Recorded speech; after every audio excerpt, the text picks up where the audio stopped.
আল্লাহ রাব্বুল আলামিন বলেন, লাহুম কুলুবুন লা ইয়াফকাহুনা বিহা ওয়া লাহুম আ'য়ুনুন লা ইউবসিরুনা বিহা ওয়া লাহুম আযানুন লা ইয়াসমাউনা বিহা উলাইকা কাল আন'আমি বাল হুম আযাল উলাইকা হুমুল গাফিলুন।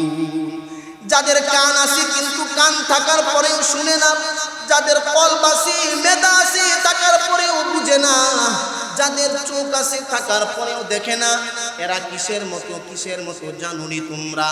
উলাইকা কাল আনআম, এরা হলো চতুষ্প জন্তুর ন্যায়। রব যেন বুঝাইতে চায় এরা চতুষ্প জন্তুর ন্যায়, আবার যেন রব বলে না না না না চতুষ্প জানোয়ার না, এরা তো এমন একটা মানুষ, এমন একটা জানোয়ার। চতুষ্প জন্তু তো অনেক ভালো, এদের উপর যদি ইবাদত ফরজ করতাম গরু আমার কথা মানতো, কুকুরের উপর যদি ইবাদত ফরজ করতাম তারা আমার কথা মানতো। দুনিয়ার মানুষদেরকে আমি চতুষ্প জানোয়ার বলেছি, দুনিয়ার মানুষকে আমি কুকুর বিড়াল আর ছাগল বলেছি, না না এরা চতুষ্প জানোয়ার না, এরা চতুষ্প জানোয়ারের চাইতেও আরো নিকৃষ্ট। নাউজুবিল্লাহ বলে যে বান্দা কি আল্লাহ বানিয়েছেন কি জন্য? ওয়ামা খালাকাতুল জিন্না ওয়াল ইনসা ইল্লা লিয়াবুদুন। আল্লাহ একমাত্র মানুষকে বানিয়েছেন ইবাদতের জন্য, জিন এবং মানুষকে ভিন্ন কোনো উদ্দেশ্যে আল্লাহ মানুষ বানান নাই। আল্লাহ যে ফেরেশতাদের সাথে পরামর্শ করেছিলেন আমি মানব বানাতে চাই, মানুষ পাঠাতে চাই দুনিয়ায়, ফেরেশতারা কি বলেছিল? আল্লাহ আমরা ফেরেশতারা কি তোমার ইবাদতের জন্য যথেষ্ট না? ফেরেশতারা বলেছিল আল্লাহ মানুষ বানানোর কোনো দরকার নাই, এরা দুনিয়াতে গিয়ে মারামারি করবে, ফিতনা ফাসাদ করবে, কাটাকাটি করবে, হিংসা বিদ্বেষ করবে, রক্ত জড়াবে, এদেরকে দুনিয়াতে পাঠানোর কোনো দরকার নাই। রব ওই দিন ফেরেশতাদের সাথে চ্যালেঞ্জের সাথে বলেছিলেন আমি আল্লাহ যা জানি তোমরা তা জানো না।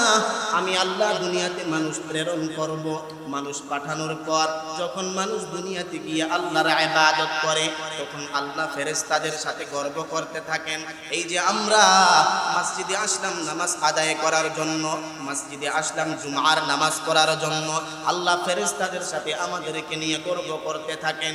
ও ফেরেশতারা রে, তোমরা তো বলেছিলে আমি যেন দুনিয়াতে মানুষ না পাঠাই, যদি আমি দুনিয়াতে মানুষ না পাঠাইতাম আজকে জুমার নামাজ আদায় করার জন্য মসজিদের মধ্যে কারা যেত?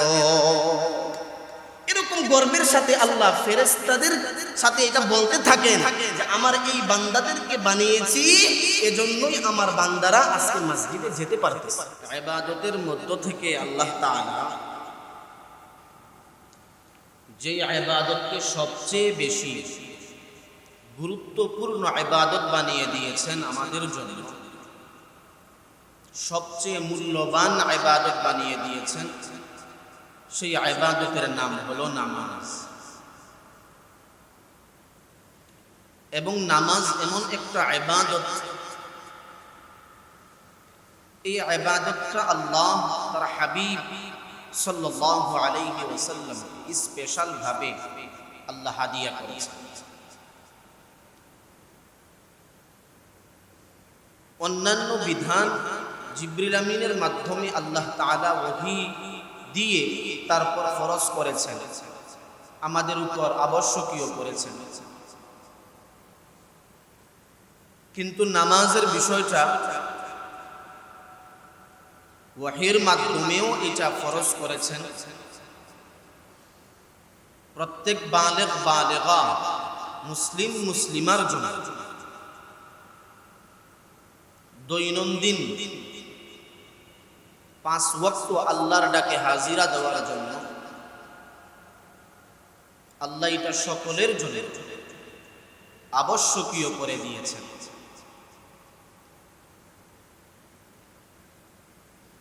রব্বুল আলামিন প্রতিদিন আমাদেরকে কেমন যেন আল্লাহর সাথে কথা বলার জন্য আল্লাহ আমাদেরকে আহ্বান করেন, ডাকতে থাকে। অন্য ইবাদতের জন্য এমন ভাবে আমাদেরকে ডাকা হয় না, কারণ এই আমলটা, এই ইবাদতটা স্পেশাল আমল। এবং এই ইবাদতে এতটা মজা পাওয়া যায় যারা সত্যিকার অর্থে খুশু খুজুর সহিত নামাজ পড়ে, এই গুরুত্বপূর্ণ বিধান পালন করে। এই নামাজের মধ্যে, ইবাদতের মধ্যে তারা যতটা মজা পায় দুনিয়ার অন্য আর কোন জিনিসের মধ্যে তারা এতটা মজা অনুভব করে না। অর্থাৎ কোন মুমিন বান্দা যখন নামাজের জন্য দাঁড়িয়ে যায়, সাথে সাথে আল্লাহর সাথে সে কথা বলা শুরু করে। আল্লাহর সাথে কথা বলার মজা কেমন?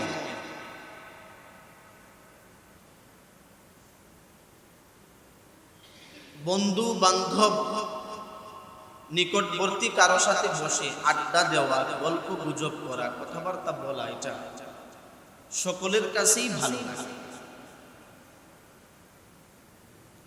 আমার আপন কোনো মানুষের সাথে, ঘনিষ্ঠ কোনো বন্ধুর সাথে যদি কথা বলি, তার কাছ থেকে উঠে আসতে মনে চায় না। যতক্ষণ কথা বলা যায় ততক্ষণ ভালো লাগে, স্বাচ্ছন্দ্য বোধ হয়।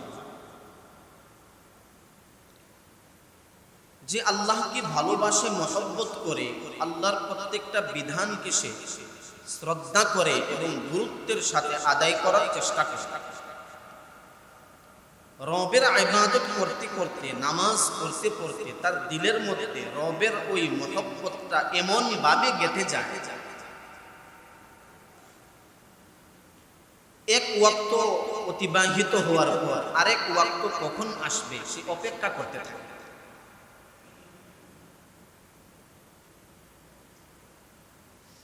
ঘড়ির দিকে তাকায়, জিজ্ঞাসা করে আজান কি হয়ে গেছে না কখন হবে। এই যে তার দিলের মধ্যে একটা আগ্রহ, আল্লাহর কাছে যাবে, আল্লাহর সাথে কথা বলবে, আবেদ মাহবুদের সাথে কথা বলবে। যেই রব আমাকে এত সুন্দর অবয়বে একটা দেহ দান করেছেন, কথা বলার শক্তি, চলার শক্তি, চিন্তা করার শক্তি, বিচরণের শক্তি, সমতল ভূমি, এই নাজনে আমত তামাম কায়নাত যে আল্লাহ বানিয়েছেন, ওই আল্লাহর সাথে বান্দা কথা বলে নামাজে দাঁড়িয়ে, এটা বান্দার কাছে ভালো লাগবে না তো আর কি ভালো লাগবে? নামাজের মধ্যে দাঁড়িয়ে সবচেয়ে বেশি মজা যিনি অনুভব করতে পেরেছেন তিনি রাসূলুল্লাহ সাল্লাল্লাহু আলাইহি ওয়াসাল্লাম। আল্লাহর রাসূল নামাজে দাঁড়িয়ে এত লম্বা টাইম নামাজ করতেন, পা ফুলে যেত। আল্লাহর রাসূল সাল্লাল্লাহু আলাইহি ওয়াসাল্লামের নামাজ শেষ হতো না। যার নামাজে যত মজা, রবের সাথে যার সম্পর্ক যত গভীর, তার নামাজ তত দীর্ঘ হবে, তত লম্বা হবে। সে ওইটা থেকে নামাজটাকে খাটো করে, ছোট করে, খুব দ্রুততার সাথে পড়তে সে পছন্দ করবে না। তো আল্লাহ রাব্বুল আলামিন আল্লাহর সাথে কথা বলার জন্য এই ইবাদতটা আমাদেরকে দিয়েছে। এবং একটা মানুষ রবের নিকটবর্তী কখন হয়? মানুষ যখন নামাজের মধ্যে দাঁড়িয়ে যায়, যখন সে সিজদায় যায়, তখন সে আল্লাহর এত নিকটবর্তী হয়, আল্লাহ এবং তার মধ্যখানে আর কোনো ফাঁকা থাকে না। সুবহানাল্লাহ জোরে বলেন। যেমন রাসূল সাল্লাল্লাহু আলাইহি ওয়াসাল্লাম বলেন, ইন্না আকরাবা মা ইয়াকুনুল আবদু মির রাব্বিহি ওয়া হুয়া সাজিদ।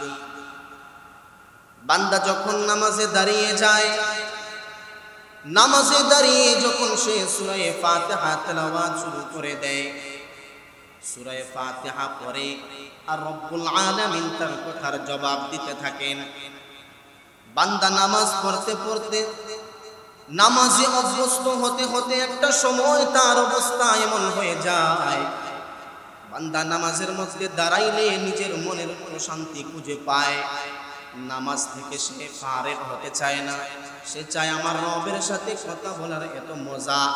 এবং যখন সিজদার মধ্যে চলে যায়, রব বলেছেন বান্দা এবং আল্লাহর মধ্যে এত সম্পর্ক হয়, এত নিকটবর্তী তারা চলে আসে।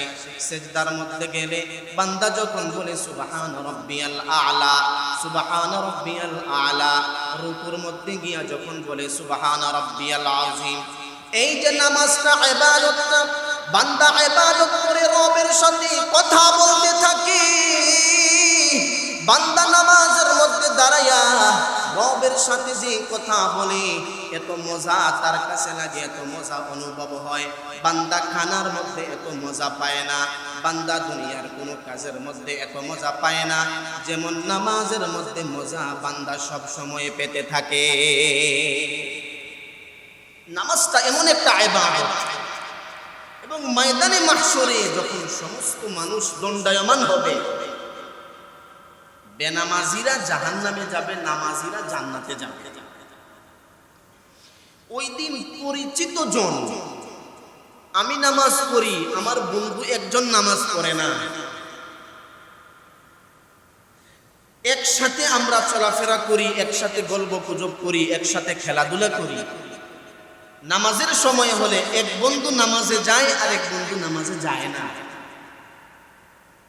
তো সিস্টেম মতো যেই বন্ধু নামাজে গেছে সে জান্নাতি হবে, যে নামাজে যায় না সে কোথায় যাবে? জাহান্নামে যাবে। আল্লাহ রাব্বুল আলামিন জান্নাত জাহান্নামের ফয়সালার পর উভয়ের মধ্যে কথা বলার একটা সিস্টেম আল্লাহ করে দিবেন। সুবহানাল্লাহ বলবেন না? জান্নাতি বন্ধু জান্নাতে থেকে, জাহান্নামী বন্ধু জাহান্নামে থেকে একজন আরেকজনের সাথে কথা বলতে পারবে। দূরত্ব কতটুকু হবে? জান্নাত জাহান্নামের হাজার হাজার কিলোমিটার দূর। জান্নাত থেকে জাহান্নাম অনেক দূর, জাহান্নাম থেকে জান্নাত অনেক দূর। তাহলে এত দূরে কথা বলবে কেমনে? আল্লাহ কি এটার ব্যবস্থা করতে পারবে? তো বলেন না সবাই, আল্লাহ এটার ব্যবস্থা করতে পারবে না? এখন আমরা এখান থেকে ফোন দিলেই হাজার কিলোমিটার দূরে কথা বলা যায় না? মানুষের দ্বারা যদি এত কঠিন একটা কাজ সম্ভব হয়, আল্লাহর জন্য কি অসম্ভব হয়ে যাবে না সম্ভব? নামাজি বান্দা তার জাহান্নামী বন্ধুকে, বেনামাজিকে ওই দিন প্রশ্ন করতে থাকবে, তুমি আজকে জাহান্নামে কেন গেলা? কেন গিয়েছো তুমি জাহান্নামে? কারণটা কি জাহান্নামে যাওয়া? তখন সে জবাব দিবে, ক্বালু লাম নাকু মিনাল মুসাল্লিন। ও বন্ধু, আমি তো তোমার সাথে একসাথে চলাফেরা করতাম, একসাথে বাজারে যেতাম, একসাথে খেলাধুলা করতাম, একসাথে গল্প গুজব করতাম, একসাথে চলাফেরা করতাম। বন্ধু, কোথায় যেতে হলে তোমাকে সাথে না নিয়ে যাইতাম না রে বন্ধু। কিন্তু আজকে আমি জান্নাতি হলাম, তুমি কেন জাহান্নামে চলে গেলা? যখন সে প্রশ্ন করবে, নামাজি বন্ধু বেনামাজিকে প্রশ্ন করবে জান্নাতে থেকে জাহান্নামীকে, এবার বেনামাজি তার প্রশ্নের উত্তরে জবাব দিবে, ক্বালু লাম নাকু মিনাল মুসাল্লিন। ও বন্ধু, তোমার সাথে আমার বন্ধুত্বের সম্পর্ক ছিল, তোমার সাথে চলাফেরা করতাম, তোমার সাথে উঠা বসা করতাম রে বন্ধু। কিন্তু যখন আজান হয়ে যেত তখন তুমি মসজিদে চলে যেতা নামাজের জন্য, কিন্তু আমি নামাজে যেতাম না। তখন নামাজি বন্ধু বলবে, তোমাকে তো আমি দুনিয়ায় থাকতে নামাজের জন্য আহ্বান করতাম, ডাকতাম, বলতাম রে বন্ধু দুনিয়ার সব কাজ করো, কোনো সমস্যা নাই, কোনো বাধা নাই। কিন্তু রব যখন ডাকি, মুয়াজ্জিন যখন রবের ডাকে সাড়া দেওয়ার জন্য আমাদেরকে আহ্বান করতে থাকে, বন্ধু আসো আসো মসজিদে আসো, নামাজটা আদায় করো। 5 ওয়াক্ত দৈনন্দিনের ডিউটি আল্লাহ আমাদেরকে দিয়েছেন।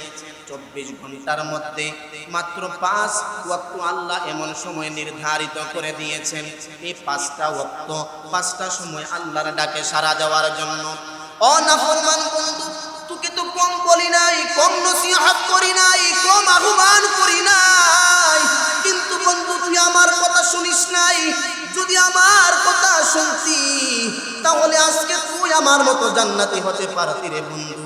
আমার ডাকে যদি সাড়া দিতি, আমার আহ্বান যদি শুনতি, আজকে আমার মতো তুই জান্নাতি হতে পারতি। আল্লাহ তোকে এত সুন্দর একটা জীবন দান করলেন, আল্লাহ এত সুন্দর দেহ দান করলেন, এত সুন্দর করে তোর চেহারা দান করলেন। তোকে বারবার বুঝিয়েছিলাম বন্ধু, আয় আয় আয় আমার আল্লাহ ডাকে সাড়া দে, নাফরমানি করিস না রে বন্ধু। আল্লাহ তোকে এত নাজ নিয়ামত দান করলেন, 24টা ঘন্টার এত সময়, দীর্ঘ একটা সময় আল্লাহ তোকে দিলেন। 5 ওয়াক্তের ডিউটি, 5 ওয়াক্তের চাকরি করতে বেশি সময় লাগে না, মাত্র 1 ঘন্টা সময় লাগে।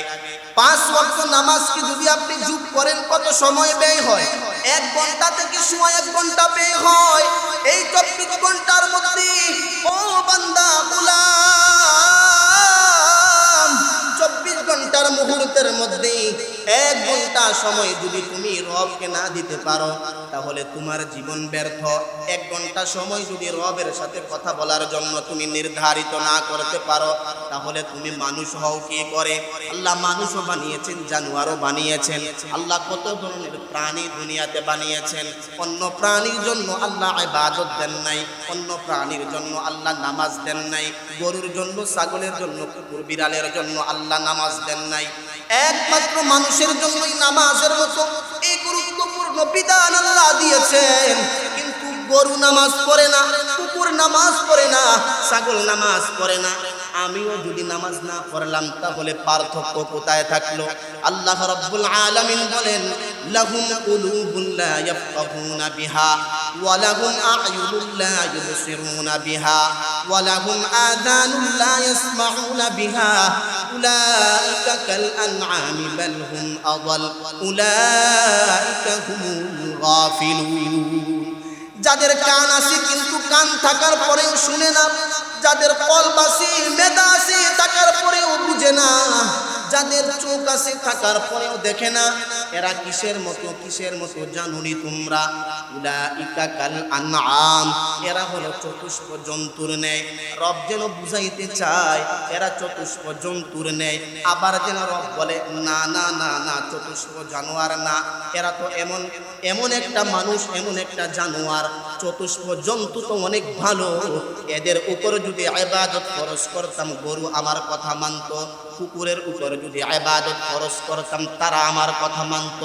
দুনিয়ার মানুষদেরকে আমি চতুষ্প জানোয়ার বলেছি, দুনিয়ার মানুষকে আমি কুকুর, বিড়াল আর ছাগল বলেছি। না না, এরা চতুষ্প জানোয়ার না, এরা চতুষ্প জানোয়ারের চাইতেও আরো নিকৃষ্ট। নাউজুবিল্লাহ বলে আল্লাহ বলতেছেন যে এরা চতুষ্প জানোয়ার, আবার বলতেছেন না না না না না, চতুষ্প জানোয়ার না, এর চাইতেও আরো নিকৃষ্ট। কত কঠিন কথা যে বান্দা কি আল্লাহ বানিয়েছেন কি জন্য? ওয়া মা খালাকাতুল জিন্না ওয়াল ইনসা ইল্লা লিয়াবুদুন। আল্লাহ একমাত্র মানুষকে বানিয়েছেন ইবাদতের জন্য, জিন এবং মানুষকে ভিন্ন কোনো উদ্দেশ্যে আল্লাহ মানুষ বানান নাই। আল্লাহ যে ফেরেশতাদের সাথে পরামর্শ করেছিলেন আমি মানব বানাতে চাই, মানুষ পাঠাতে চাই দুনিয়ায়, ফেরেশতারা কি বলেছিল? আল্লাহ আমরা ফেরেশতারা কি তোমার ইবাদতের জন্য যথেষ্ট না? ফেরেশতারা বলেছিল আল্লাহ মানুষ বানানোর কোনো দরকার নাই, এরা দুনিয়াতে গিয়ে মারামারি করবে, ফিতনা ফাসাদ করবে, কাটাকাটি করবে, হিংসা বিদ্বেষ করবে, রক্ত জড়াবে, এদেরকে দুনিয়াতে পাঠানোর কোনো দরকার নাই। রব ওই দিন ফেরেশতাদের সাথে চ্যালেঞ্জের সাথে বলেছিলেন আমি আল্লাহ যা জানি তোমরা তা জানো না। আমি আল্লাহ দুনিয়াতে মানুষ প্রেরণ করব, মানুষ পাঠানোর পর যখন মানুষ দুনিয়াতে গিয়ে আল্লাহর ইবাদত করে তখন আল্লাহ ফেরেশতাদের সাথে গর্ব করতে থাকেন, এই যে আমরা মসজিদে আসলাম নামাজ আদায় করার জন্য, মসজিদে আসলাম জুমার নামাজ পড়ার জন্য, আল্লাহ ফেরেশতাদের সাথে আমাদেরকে নিয়ে গর্ব করতে থাকেন।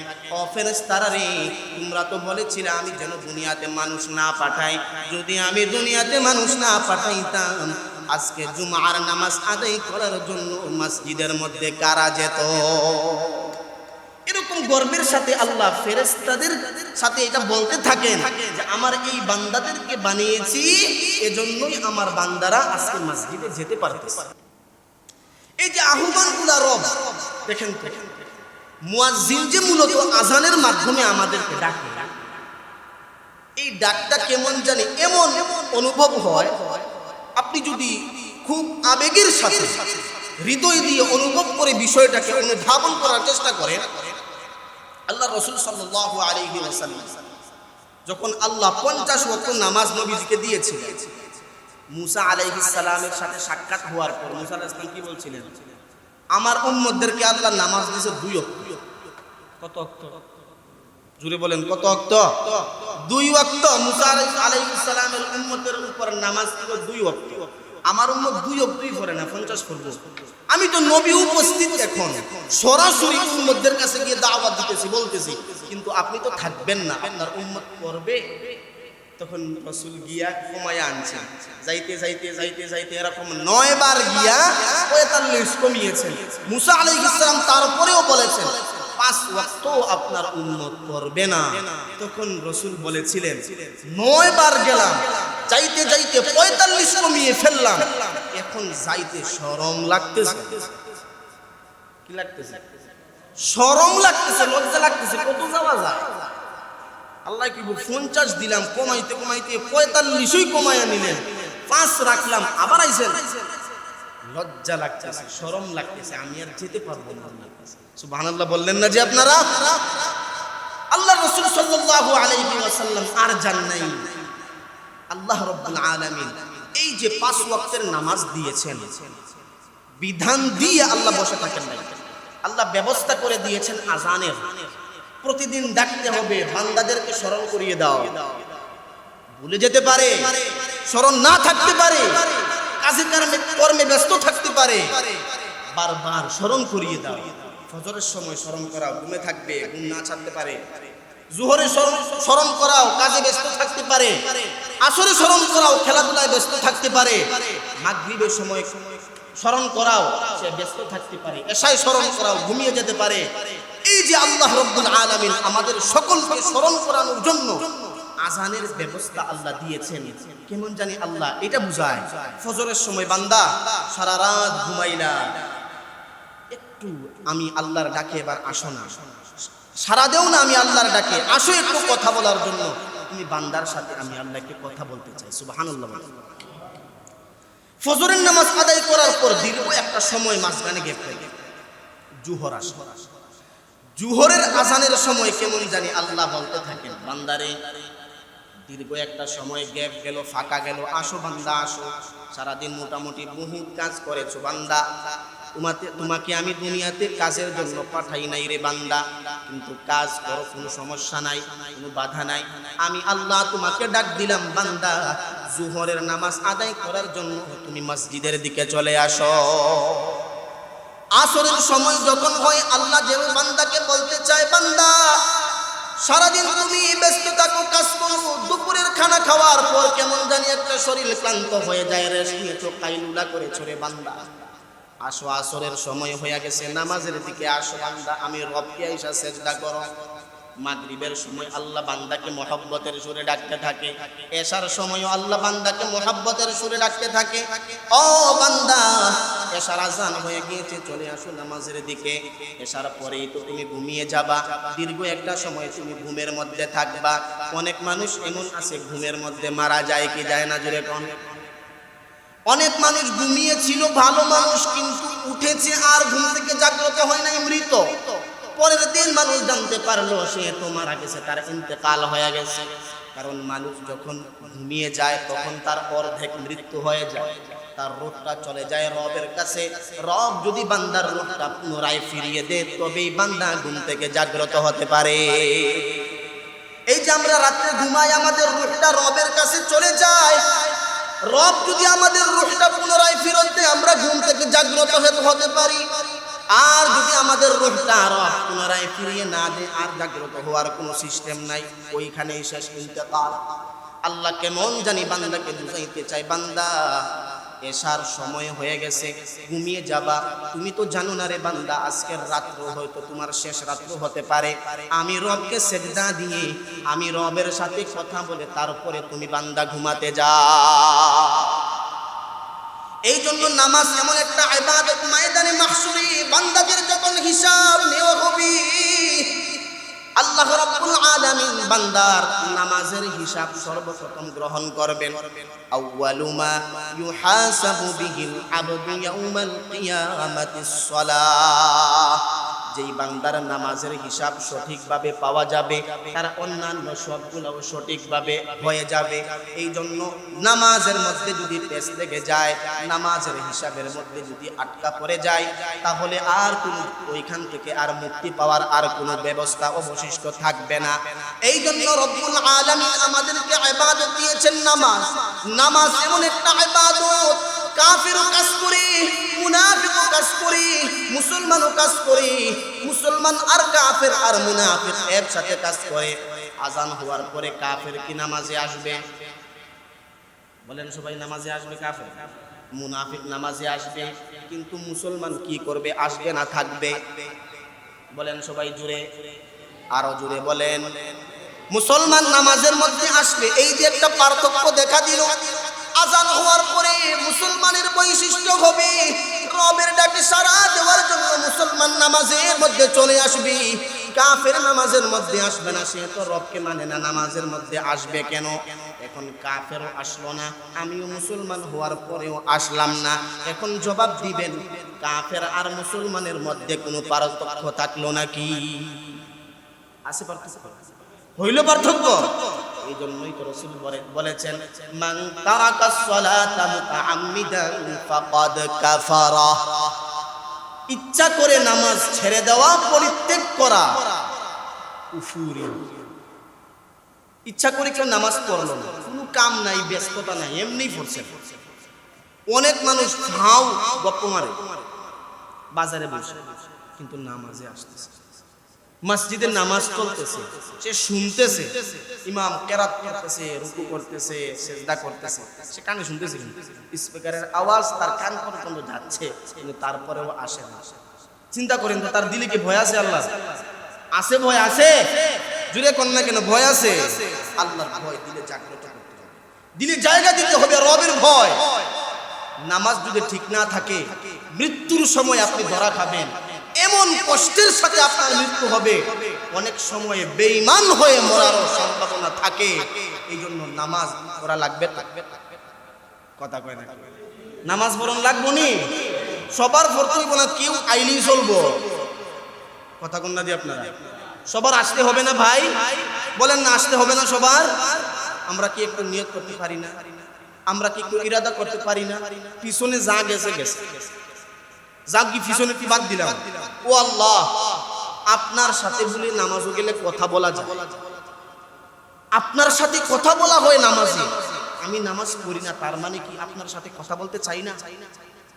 নামাজে না আসার মানে কি? আমি আল্লাহর সাথে কথা বলতে চাই না। আর নামাজে আসার মানে কি? কথা বলতে চাই। তাইলে কত বড় ইগনোর করা হয় রবকে নামাজে না আসার দ্বারা, কতটুকু অবহেলা করা হয় রবকে নামাজে না আসার দ্বারা। এই জন্য এখনো বুঝার চেষ্টা করেন, আর নামাজ ছাইরেন না, পণ করেন একদম, যতদিন বেঁচে থাকে আর নামাজ ছাড়বেন না। নিয়ত করা যায়নি সবাই? বলেন না সবাই, নিয়ত করা যায়? হাত উঠান তো সবাই, হাত উঠান, পাক্কা নিয়ত করেন। কারো যদি এই নিয়ত থাকে যে হুজুর হাত উঠাইছি, সবাই উঠাইছে, এই জন্য উঠাইতে হয়, আমি কিন্তু নামাজ পড়তাম না, এরকম নিয়ত কারো থাকলে হাত নামায়া দেন। মসজিদে ওয়াদা করার দরকার নাই, একদম পাক্কা একটা ওয়াদা করি, নামাজ আর ছাড়বো। সবাই বলেন, নামাজ আর ছাড়বো ইনশাআল্লাহ। জুড়ে বলি ইনশাআল্লাহ। আল্লাহ সবাইকে কবুল করুন, জুড়ে বলি আমিন। ওয়া আখিরু দাওয়ানা আনিল হামদুলিল্লাহি রাব্বিল আলামিন।